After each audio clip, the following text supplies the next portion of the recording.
درگت line سلام میں گما موجود خوزدارچہ مرتضی بلوچ جی مرتضی بلوچ گیشی اپڈیٹ سویدے یہ گاڑی کرولا کار تھی جو کوئٹہ سے کراچی جا رہی تھی اس فیملی جی ٹیم میں، جس میں 5-6 بندے تھے اور 2 خواتین تھی، 3 مرد تھے، 1 بچی تھی۔ جو یہ خوزدار اور باغبانے کے ایریا میں ایک ایریا ہے، علاقہ ہے چکو، پہاڑی علاقہ ہے۔ وہاں پہ جو ہے یہ گاڑی تیز رفتاری کے باعث جو وہاں کے لیویز جو وہاں کے تھے، تو لیویز والوں کے کہنے کے مطابق یہ گاڑی جو تیز رفتاری کے باعث آ کر ٹرالر میں لگی ہے، جس جی میں ایک بچی جو تھی وہ موقع پہ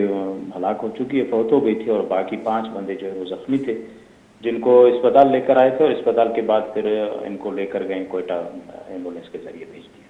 مرتضی بلوچ ڈرائیور کو گرفتار کیا گیا ہے؟ جی بالکل، ڈرائیور کو ٹرالر کیونکہ غلطی اس کار والے کی تھی، اس غلط سائڈ پہ آ کر اس میں لگائے تیز رفتاری کے باعث، مگر پھر بھی ضروری کارروائی کے لیے ٹرالر والے جو ہیں ابھی تک وہ گرفتار میں پولیس کی تحویل میں ہیں۔ جی بہت بہت شکریہ۔